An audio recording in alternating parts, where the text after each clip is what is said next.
Hello everyone, good evening. I welcome to all. This is Ajay and now you're watching JKSSV online tutorial.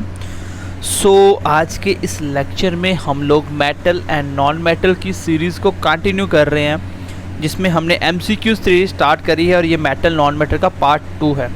और metal non metal को हमने 4 से 5 class में बहुत अच्छे से डिटेल में पढ़ा था। अब आपने कहाँ से तैयारी करी है इससे कोई फ़र्क नहीं पड़ता। अगर आपको तैयारी अच्छी करनी है अपनी प्रिपरेशन, तो आपको MCQs भी लगाने पड़ेंगे। अब आप देखते हैं कि MCQs कितने कर पाते हो अगर आपने अच्छे जगह से पढ़ा है। हालांकि सब टीचर अच्छा पढ़ाते हैं, तो हम ये नहीं बोलेंगे कि अच्छा नहीं पढ़ाया, तो कहीं से भी पढ़ा सबने अच्छा पढ़ाया होगा। तो अगर आपने अच्छा पढ़ा तो आपके MCQs भी आपको मोस्ट ऑफ द आते होंगे। आपको ये प्रैक्टिस करनी है, प्रैक्टिस से ही आपकी सिलेक्शन होगी। तो ये हमारे कोर्स का सबसे मेन पार्ट था। हम लोग एक्स्ट्रा MCQs हम खुद करवाने वाले हैं और MCQs बनाने में बहुत ज़्यादा मेहनत लगती है। ठीक है, इसमें हमें 10-10 साल के पुराने पेपर देखने पड़ते हैं, नए क्वेश्चन कौन से बन सकते हैं वो सब करने पड़ते हैं। ठीक है, बाकी जो भी पेड बच्चे हैं उन सबको आपको मॉक टेस्ट भी मिलेंगे, सेक्शनल मॉक भी मिलेंगे चैप्टर वाइज, और आपको लगभग जितने MCQs बन सकते हैं वो चैप्टर वाइज वो भी हम खुद करवाएंगे। तो चलिए क्लास को स्टार्ट करते हैं। बाकी जो भी बच्चा हमें यूट्यूब पे देख रहा है, अगर फर्स्ट टाइम विजिट कर रहा है तो चैनल को सब्सक्राइब कर लीजिए और बेल आइकन को प्रेस कर लीजिए ताकि आपको नेक्स्ट वीडियो आते ही अपडेट मिल जाए। तो चलिए क्लास को स्टार्ट करते हैं। ठीक है, बाकी इसका PDF नहीं मिलेगा यूट्यूब वालों को, आपको साथ साथ इसके नोट्स बनाने हैं। हम फ्री ऑफ कॉस्ट आपको सब कुछ प्रोवाइड करेंगे, जितने भी लेक्चर्स हमारे होंगे MCQs के। सो है JNK के बच्चे भी कॉम्पिटिटिव में फॉल करे, अच्छे से कॉम्पिटिटिव करे। जो बच्चा मेहनत करेगा वो सिलेक्शन लेगा। तो चलिए क्लास को स्टार्ट करते हैं। तो 31 क्वेश्चन हम कर चुके हैं। क्वेश्चन नंबर 32 आपकी स्क्रीन पे आ चुका है। आपको बताना है ऐसा कौन सी चीज़ है जो वेल्डिंग करने के काम आता है। कोई भी आयरन का पीस उसको जोड़ने में, कोई भी मशीन के पार्ट को वेल्डिंग करना, तो कौन सा चीज़ हम इस्तेमाल करते हैं। तो उसका आंसर होगा आपका एल्यूमिनियम पाउडर। तो ये आपको याद रखना है और इम्पॉर्टेंट फैक्चुअल क्वेश्चन है। चलिए क्वेश्चन नंबर 2 की तरफ बढ़ते हैं। Tip of the match stick contains, जो आपकी माचिस होती है उसके आगे जो टिप होती है जो आप जलाते हो वो किसकी बनी होती है। तो बहुत अच्छे से पढ़ाया था मैंने आपको मेटल नॉन मेटल में। आंसर रहेगा आपका रेड फास्फोरस। ठीक है, रेड वाइट ये ब्लैक मैंने आपको पढ़ाए थे। इसमें जो वाइट होता है वो सबसे ज़्यादा रिएक्टिव होता है, याद रखना है इसको। चलिए क्वेश्चन देखते हैं आगे। क्वेश्चन नंबर 34 है, most abundant inert gas in the atmosphere. Inert gas कौन सी होती हैं? नोबल गैस, इसको बोलते हैं कौन सी गैस? नोबल गैस, इसको बोलते हैं नोबल गैस।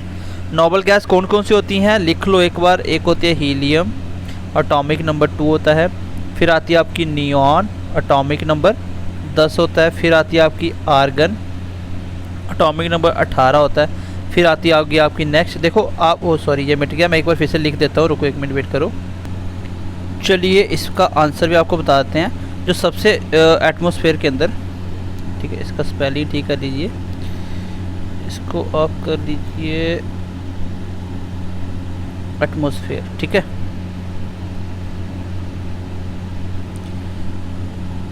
यहाँ पे मैंने नोबल गैस को आपको दे दिया, स्क्रीन पे देखिए। सबसे पहले जो नोबल गैस है वो आपकी हीलियम, इसी को इनर्ट गैसेस बोलते हैं। हीलियम है एक नोबल गैस। दूसरी है आपकी नियॉन, जिसका एटॉमिक नंबर 10 है, हीलियम का एटॉमिक नंबर 2 है।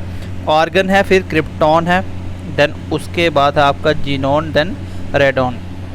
तो ये 3 आपकी और 6 आपकी एटॉमिक गैस है, जिसको इनर्ट गैसेस बोलते हैं। इसमें जो आपको इम्पोर्टेंट बात याद रखनी है, देखिए वो क्या याद रखनी है।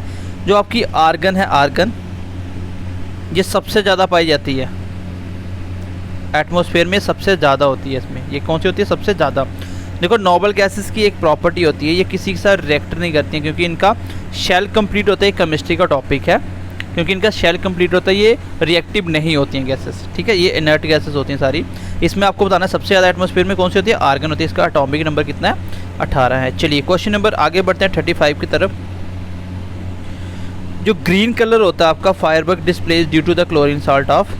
तो इसमें ग्रीन कलर किसकी वजह से होता है? ठीक है, ये आपको बताना है ऑप्शन में। देखो ये भी इसका एक्सप्लेनेशन नहीं लिखा हुआ है। चलिए कुछ क्वेश्चनों के एक्सप्लेनेशन लिखे हुए हैं।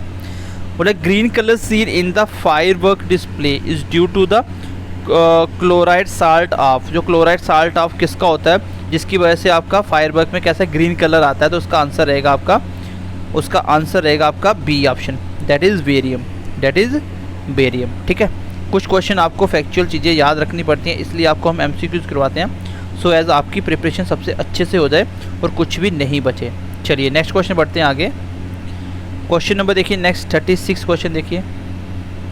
आर्टिफिशियल देखिए, आर्टिफिशियल बीच में स्पेलिंग मिस्टेक है, प्रिंटिंग। चलिए नेक्स्ट क्वेश्चन क्या रहा है, liquid chemical used for the artificial rain और क्लाउड सीडिंग। जो आपकी नकली बादल करवाने के लिए एक केमिकल यूज़ होता है, उसको क्या बोलते हैं, उस केमिकल का नाम क्या है? तो आपको पता होना चाहिए, ये ओलंपिक में एक बार चाइना में इसको यूज़ भी किया था। ठीक है, तो इसका आंसर है सिल्वर आयोडाइन, बिल्कुल करते हैं। सोडियम क्लोराइड बिल्कुल करते हैं। ड्राई आइस बिल्कुल करते हैं। ड्राई आइस किसको बोलते हैं? ड्राई आइस किसको बोलते हैं? कार्बन डाइऑक्साइड को। ठीक है, कार्बन डाइऑक्साइड को।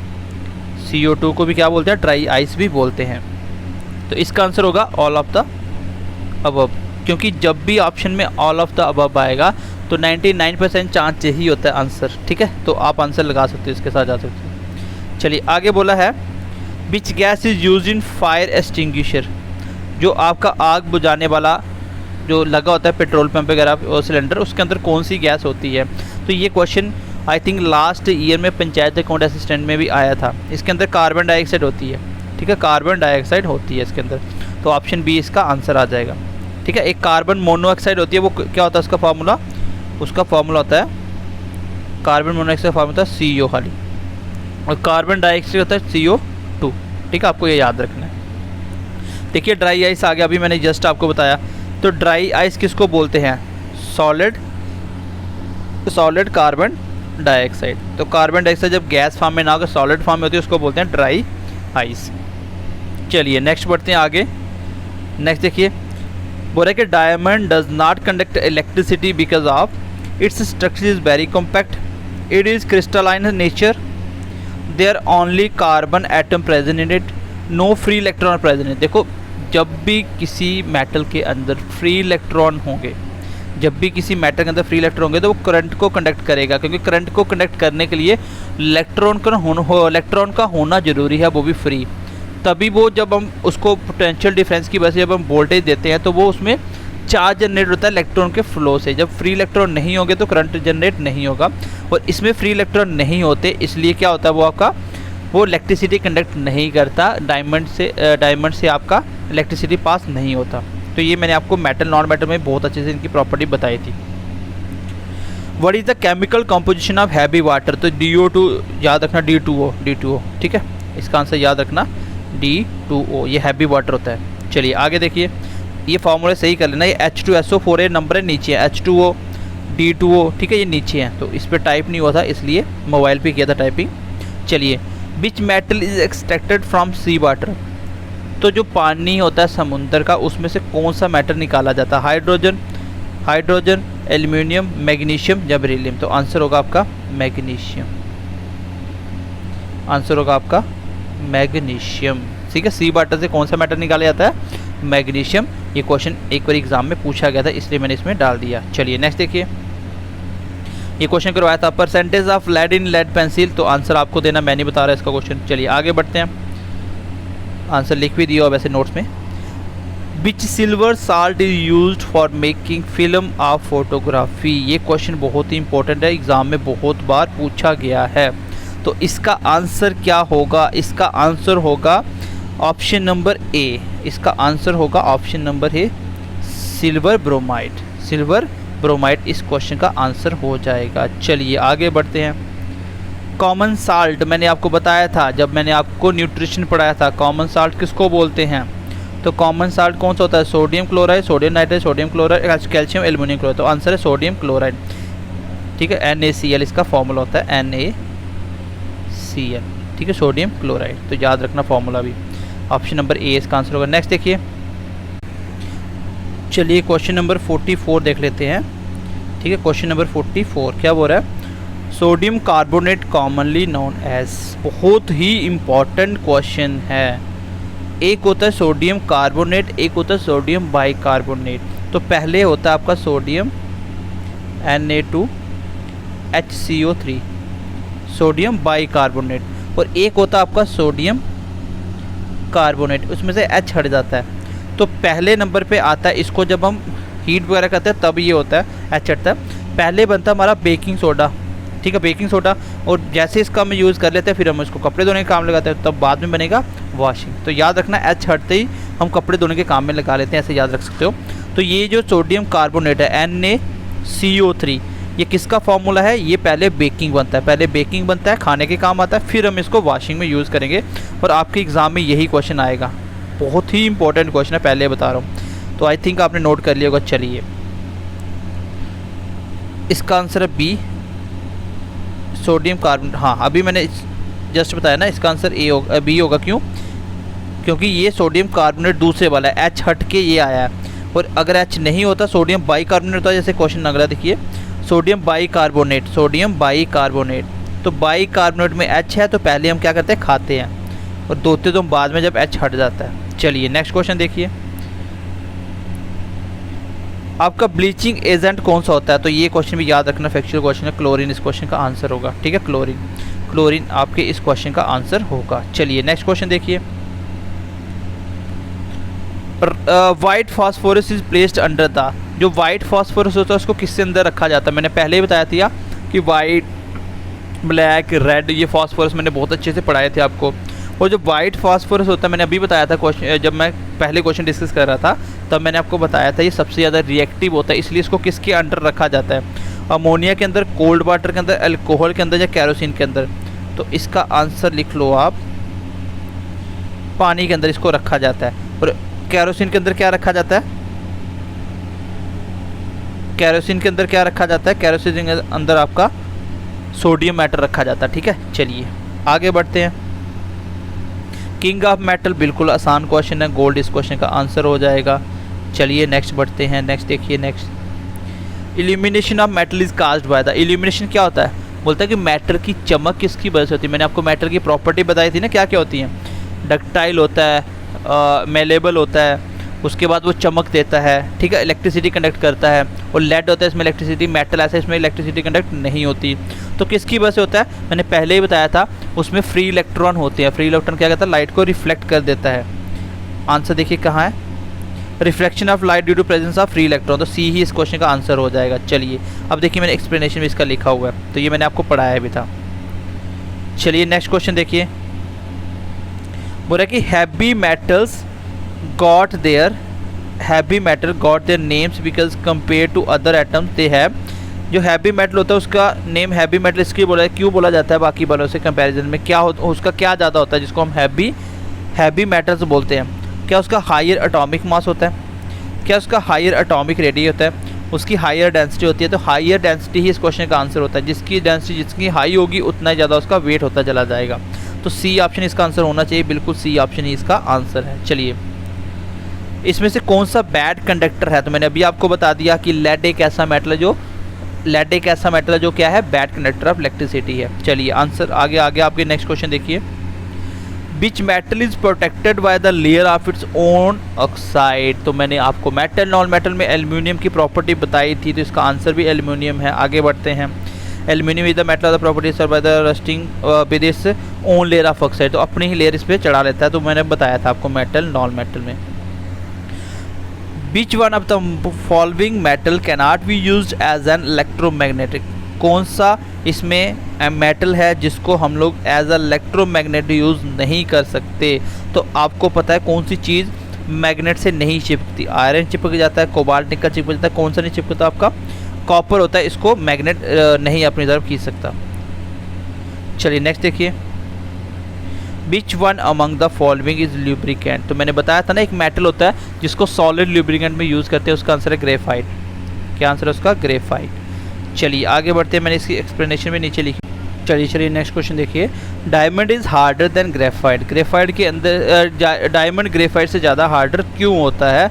इसका आंसर है क्या उसमें एटम की डिफरेंस लेयर होती है, या टेट्राहेड्रल स्ट्रक्चर होता है डायमंड का, या difference of the crystalline structure. तो क्रिस्टलाइन स्ट्रक्चर की डिफरेंस की वजह से ही वो ज़्यादा हार्डर होता है। ये क्वेश्चन आपको याद रखना है, ये थोड़ा सा फैक्चुअल क्वेश्चन है, वैसे इसकी मैंने एक्सप्लेनेशन नीचे लिख दी है।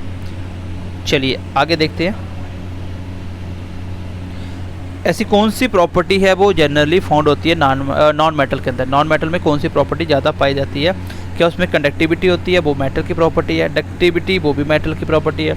मेलेबिलिटी, ये भी मेटल की प्रॉपर्टी है। इसमें होता है ब्रिटलनेस, ब्रिटलनेस वो होता है जिसको हम लोग छोटे छोटे पीस में तोड़ सकते हैं ईजिली। तो मेटल, नॉन मेटल की यही प्रॉपर्टी होती है, उसको हम ईजिली तोड़ सकते हैं, लेकिन मेटल हार्ड होता है। तो इसका आंसर भी यही आएगा, डेट इज़ ब्रिटलनेस। चलिए नेक्स्ट क्वेश्चन देखते हैं। नेक्स्ट क्वेश्चन नीचे मैंने एक्सप्लेनेशन लिखी हुई है। ये मैंने बताया था आपको फायर फाइटिंग जो क्लॉथ्स होते हैं वो किसके बने होते हैं, तो आंसर होगा एस्बेस्टस। एस्बेस्टस इस क्वेश्चन का आंसर हो जाएगा। माइका क्या होता है, ये गुड कंडक्टर ऑफ हीट होता है but bad conductor of electricity होता है। मैंने बहुत डिटेल में आपको बताया था जब मेटल नॉन मेटल पढ़ा था। तो ये सारी चीज़ें हमने बहुत डिटेल में पढ़ी हैं। कुछ हद तक मैं आप लोगों की हेल्प कर सकता हूँ, क्योंकि मेरे अपने चैनल के ऊपर इसके मैंने कुछ डिस्क्रिप्शन में PDF का लिंक डाले हुए हैं। टेलीग्राम का चैनल है जिसके अंदर मैंने PDF के लिंक डाले हैं। वो टेलीग्राम का चैनल मैंने अपने यूट्यूब के कुछ वीडियो के डिस्क्रिप्शन में शेयर किया हुआ है। तो आप मेरे नंबर पे मैसेज करेंगे 90 वाले पे, तो कुछ हद तक मैं हेल्प कर सकता हूँ आपकी। 90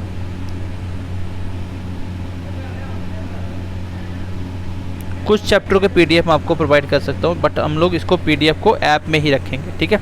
इस नंबर पे मैसेज करिए, तो काफ़ी सारे लेक्चर मैंने फ्री ऑफ कॉस्ट अपने चैनल पे भी रखे हुए हैं, तो वहाँ पे भी आप हेल्प ले सकते हो, ठीक है। चलिए ये नंबर नोट कर लेना आप, इस पर मैसेज करोगे तो ऑटोमेटिक आपको लिंक प्रोवाइड हो जाएगा।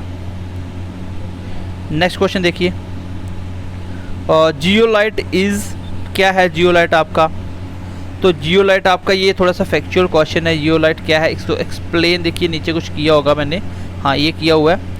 जियोलाइट क्या है, जो कि हार्डनेस ऑफ वाटर को रिमूव करने के काम आता है। इसका आंसर आपका B part, that is hydrated sodium aluminium silicate. तो ये कुछ क्वेश्चन है जो आपको MCQ से हेल्प मिलेगी, ठीक है। कुछ क्वेश्चन है जिसकी आपको MCQ से मदद मिलेगी, बाकी मैंने ऑलमोस्ट 90% आपको डिटेल में पढ़ा दी है सारी बातें। चलिए नेक्स्ट देखिए, what is contained in chlorophyll. Chlorophyll के अंदर क्या होता है, क्लोरोफिल आपको पता है, जैसे आपके जो जितने भी प्लांट्स ग्रीन कलर वो किसकी वजह से होते हैं, क्लोरोफिल की वजह से होते हैं। जब भी प्लांट फोटोसिंथेसिस करते हैं तो क्लोरोफिल काम आता है। तो इसके अंदर होता है आपका क्या, इसके अंदर होता है आपका मैग्नीशियम होता है। I think D, option D होगा इसका आंसर, हाँ यही होता है मैग्नीशियम, ठीक है। इसको याद रखना, ये क्वेश्चन आगे भी आएगा। चलिए नेक्स्ट देखिए, अभी आगे वही क्वेश्चन आ गया, which one of the following forms of phosphorus is most reactive. इसमें से कौन सा फास्फोरस का टाइप होता है जो ज़्यादा रिएक्टिव होता है। अभी मैंने बताया था वाइट वाला, जस्ट मैंने ऊपर बताया था वाइट वाला सबसे ज़्यादा रिएक्टिव होता है, ठीक है। चलिए लास्ट क्वेश्चन है, फिर अगली क्लास में करेंगे बाकी वाले। Magnesium is the constituent metal of, किसके अंदर होता है। अभी आपको ऊपर क्वेश्चन आया था, अभी जस्ट ऊपर क्वेश्चन आया था क्लोरोफिल। क्लोरोफिल उल्टा क्वेश्चन पूछा था वहाँ, क्लोरोफिल देके आपको मैग्नीशियम पूछा था। चलिए बाकी क्वेश्चन हम नेक्स्ट क्लास में करेंगे, ठीक है। इसमें एक क्वेश्चन होगा, लो name the gas use in the preparation of bleaching powder. इसके लिए क्लोरीन गैस यूज़ होती है, क्लोरीन गैस इसकी यूज़ होती है, ये ऑप्शन डी आ जाएगा। नेक्स्ट क्वेश्चन देख लो, फॉस्फोरस को पानी के अंदर क्यों रखा जाता है, क्योंकि ये बहुत जल्दी आग पकड़ लेता है। It's ignition temperature very low, इसका जो जलने का टेम्परेचर बहुत कम होता है, थोड़ा सा भी टेम्परेचर होगा इसको आग लग जाएगी, ठीक है। तो चलिए मैं इस क्लास को यहीं पे ख़त्म करता हूँ, और उम्मीद करता हूँ काफ़ी कुछ आपको सीखने को मिला होगा इस लेक्चर से। हमारी कोशिश रहेगी कि आपको मैक्सिमम से मैक्सिमम MCQs प्रोवाइड किया जाए, और इसको कलेक्ट करने में बहुत मेहनत लगती है, बिलीव में बहुत मेहनत लगती है। सो हम चाहते हैं कि इसका हर एक बच्चा फ़ायदा उठाए, ठीक है, हर बच्चा इसका बेनिफिट उठाए। कंटेंट तो हमारा सबसे बेस्ट था ही, और हम चाहते हैं कि MCQs भी हम सबसे अच्छा प्रोवाइड करें। तो चलिए मिलते हैं अगली क्लास में, तब तक के लिए ध्यान रखिए अपना। Bye bye, take care and God bless you.